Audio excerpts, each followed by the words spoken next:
How deep learning works. The term deep learning और deep, ये deep Punjabi वाला नहीं होगा। तो डीप का मतलब बेसिकली होता है, या फिर ये रेफर करता है नंबर ऑफ हिडन लेयर्स जो कि प्रेजेंट होती है किसी भी न्यूरल नेटवर्क के मॉडल में। जितने ज़्यादा न्यूरल नेटवर्क में हिडन लेयर्स प्रेजेंट होंगी, हिडन लेयर्स रिप्रेजेंट करती हैं प्रोसेसिंग पार्ट को और ट्रेनिंग पार्ट को। जितना ये ट्रेनिंग पार्ट ज़्यादा होगा और हिडन लेयर ज़्यादा होंगी, उतना अच्छा रिजल्ट, एक्यूरेट और ऑप्टिमल रिजल्ट आपको आउटपुट में मिलेगा।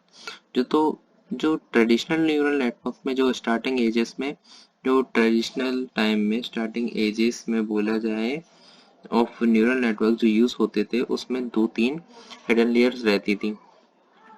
लेकिन जब उसमें थोड़ा इंक्रीजमेंट हुआ और रिसर्च एंड डेवलपमेंट हुआ, तो आगे चल के जो अभी के न्यूरॉन्स या फिर जो अभी डीप न्यूरल नेटवर्क्स में जो हिडन लेयर्स और प्रोसेसिंग पार्ट यूज होता है, उसमें many of the layers, more than 150 layers there is using by this traditional, modern deep learning network और मॉडल, जिससे हमारा जो एक्यूरेट, जो परसेप्शन है और जो प्रिडिक्शन है और जो आउटपुट पार्ट है वो एक्यूरेट और एफिशिएंट रहता है।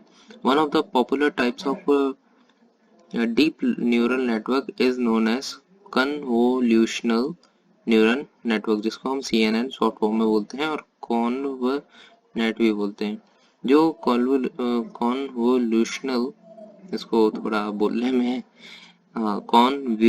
Convolutional neural network processing 2D data, जो कि इमेजेस कहते हैं, 2D 3D XY एक्सिस, ये सब मैथ्स में ही पढ़ा होगा।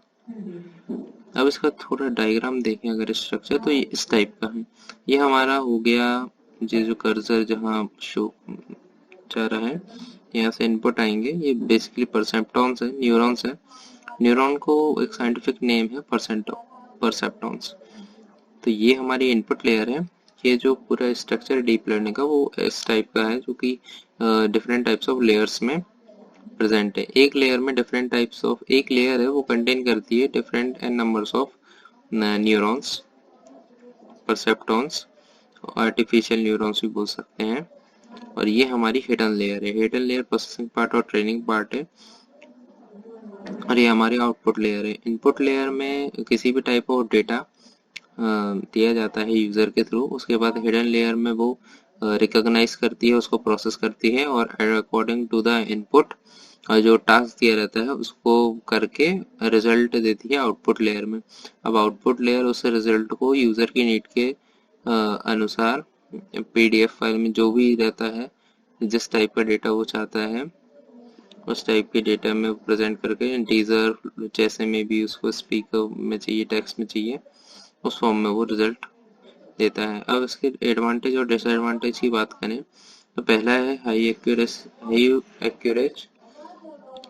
क्योंकि जो जितनी हाई रहेगी मॉडर्न डीप लर्निंग में, लेयर्स बढ़ा दी हैं 150 लेयर प्लस, तो उसकी हाई एक्यूरेसी हो जाएगी। उसके बाद ऑटोमेटेड फीचर इंजीनियरिंग, अब इसमें जितनी ट्रेनिंग करी गई है एक टाइम पे ये ऑटोमेटिक चीज़ें होने लगेंगी। देन स्केबिलिटी, देन फ्लेक्सिबिलिटी, कंटिन्यूशियल इम्प्रूवमेंट, जितना जितना आप जिस प्रकार की उसको ट्रेनिंग देंगे, अपने अपने फीडबैक लर्निंग से, रेनफोर्समेंट लर्निंग से वो इम्प्रूवमेंट होती जाएगी। इसलिए शायद विराट कोहली इतनी ट्रेनिंग करता है कि वो इम्प्रूव होता रहता है हर बार। अभी बीच में थोड़ा करियर ब्रेक आया था, लेकिन सही है। ऐसा ही हमारे साथ इंजीनियर्स, एक सेमेस्टर में थोड़ा बेकार परफॉर्मेंस दिए तो अगले सेमेस्टर में बेटर करते हैं। डिसएडवांटेजेस, हाई कंप्यूटेशनल रिक्वायरमेंट, जब जो इतना बड़े सॉफ्टवेयर पे काम कर, डेटा पे काम कर रहा है, मिलियंस टन्स ऑफ डेटा, तो उसके लिए हाई कंप्यूटेशनल रिक्वायरमेंट लगेगी। क्वांटम कंप्यूटर्स बेसिकली इसके पीछे बोल सकते हैं, और सुपर कंप्यूटर्स, बड़े बड़े डेटा बेसिस। तो जो IBM, गूगल, अमेजोन, ये माइक्रोसॉफ्ट जैसी कंपनी है, वो इसको डीप लर्निंग और AI के जो R&D है उसमें पैसा अपने फंसाते हैं, क्योंकि नॉर्मल स्टार्टअप के पास उतना होता ही नहीं है। वो तो बूटस्ट्रैप होता है, खुद ही करना है जो करना है।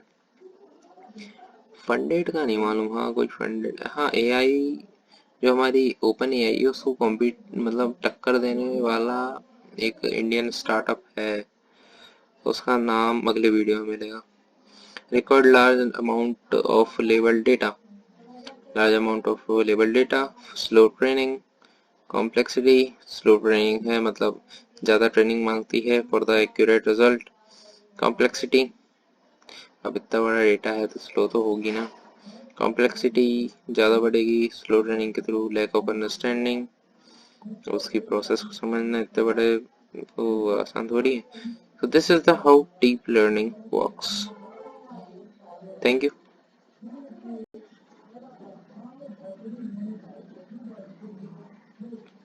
स्क्रीनशॉट ले सकते हो।